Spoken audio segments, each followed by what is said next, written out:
Grace tabernacle apostolic search உள்ளான மனிதன் புதிய நாளுக்குள் அனுதின தியானம் திங்கட்கிழமை செப்டம்பர் மாதம் 30 2024 ஆண்டு.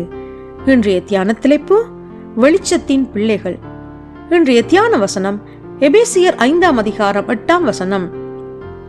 இப்பொழுதோ கர்த்தருக்குள் வெளிச்சமாய் இருக்கிறீர்கள், வெளிச்சத்தின் பிள்ளைகளாய் நடந்து கொள்ளுங்கள். தியானம். ஒரு மனிதனானவன் வியாபார அலுவலாக மாலை நேரங்களிலே பக்கத்து கிராமத்தில் உள்ள கிராமங்களுக்கு சென்று வருவது வழக்கமாயிருந்தது. அவனுடைய வயதான தந்தையார் அவனை நோக்கி, மகனே, மாலையிலே சென்று இரவிலே வீடு திரும்புகின்றாய். இது மழைக்காலமாக இருக்கின்றது. கார்மேகங்கள் சூழ்ந்தால் காரிருளில் பயணம் செய்ய முடியாது. எனவே இந்த விளக்கை நீ எடுத்துக்கொண்டு செல்லு என்று ஆலோசனை கூறினார். அதற்கு அந்த மனிதனானவன், அப்பா, என் கண் பார்வை நன்றாகவே இருக்கின்றது. எனவே எனக்கு வெளிச்சம் தேவையில்லை. உங்கள் கண் பார்வை மங்கி இருப்பதால் உங்களுக்குத்தான் வெளிச்சம் இல்லாமல் நடக்க முடியாது என்று கூறிவிட்டு தன் வழியே போய்விட்டான். ஒரு நாள் இரவு நேரம் அவன் வீடு திரும்பும் போது கார்மேகங்கள் சூழ்ந்து கொண்டது. ஒரு அடி எடுத்து வைக்க முடியாதபடிக்கு எங்கும் காரிருளாக இருந்தது.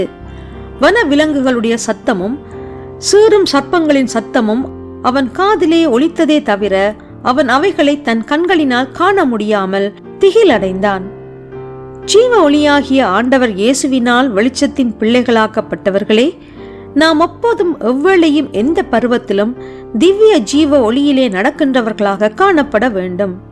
முற்காலத்தில் நீங்கள் அந்தகாரமாய் இருந்தீர்கள், இப்பொழுதோ கர்த்தருக்குள் வெளிச்சமாய் இருக்கிறீர்கள், வெளிச்சத்தின் பிள்ளைகளாய் நடந்து கொள்ளுங்கள்.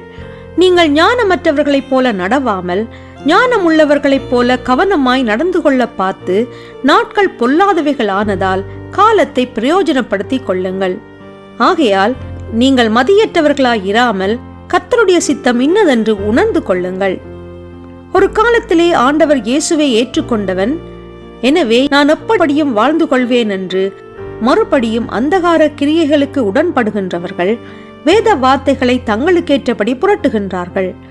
தேவனிடத்தில் மன்னிப்பு உண்டு, ஆதலால் நான் எப்படியும் நடந்து கொள்ளலாம் என்று போதிக்கின்றவர்களை விட்டு விலகி விழிப்புள்ளவர்களாக நடந்து கொள்ளுங்கள். ஜெபம் செய்வோம்.